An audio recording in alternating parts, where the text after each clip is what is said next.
anak-anakku bahwa jenis-jenis satuan tadi ada dua macam, yaitu satuan baku dan satuan tidak baku. Kalau satuan baku itu satuan yang hasilnya dibuat mengukur antara orang satu dengan orang lain, hasilnya pasti sama. Sedangkan satuan tidak baku apabila dibuat mengukur, hasilnya akan berbeda antara orang satu dengan orang lainnya.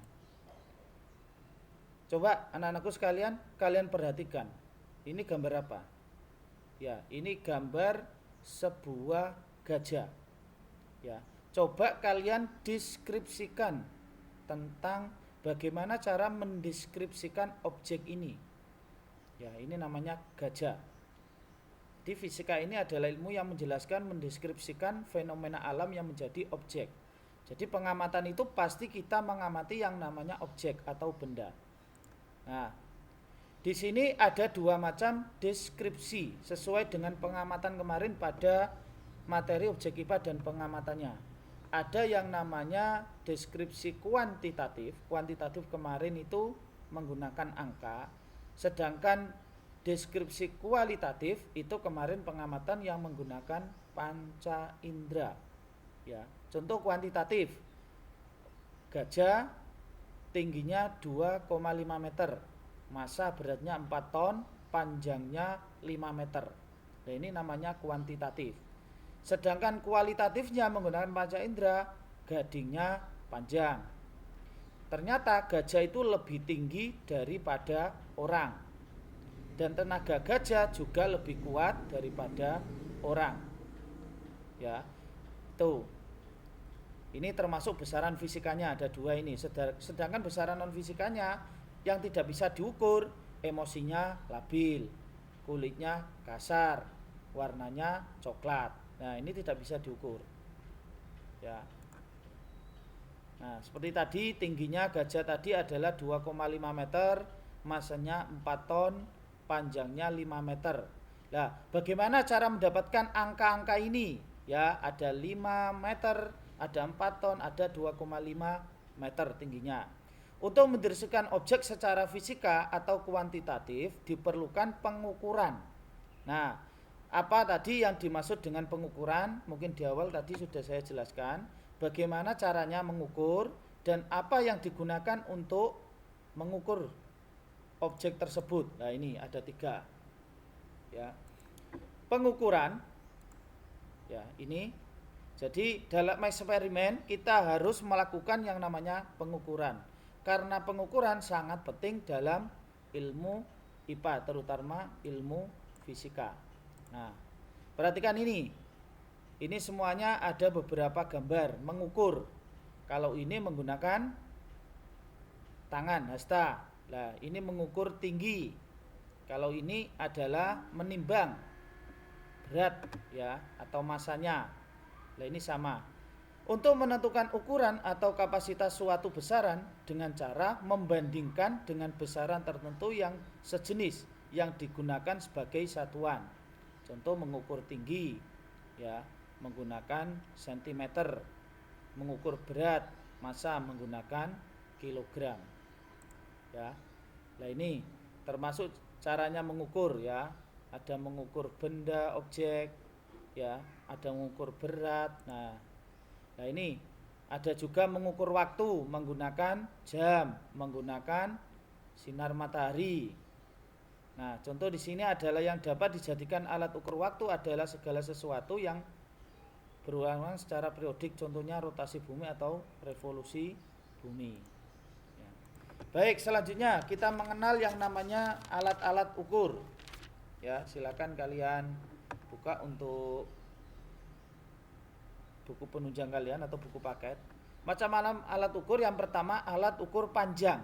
Bagaimana cara mengukur panjang suatu benda? Ya, di sini ada 4 macam alat ukurnya. Yang pertama mistar atau penggaris. Ini yang biasanya kalian pakai ya. Ketelitiannya 0,1 cm. Yang kedua ada stikmeter atau meteran gulung. Ketelitiannya juga sama 0,1 cm. Kemudian nomor 3 jangka sorong. Ketelitiannya 0,1 mm. Dan yang terakhir ada mikrometer sekrup. Ketelitiannya 0,01 mm.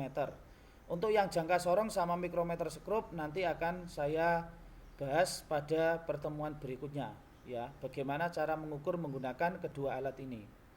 Nah, ini kalau dilihat dari satuannya, maka alat ukur panjang itu yang paling teliti adalah mikrometer skrup.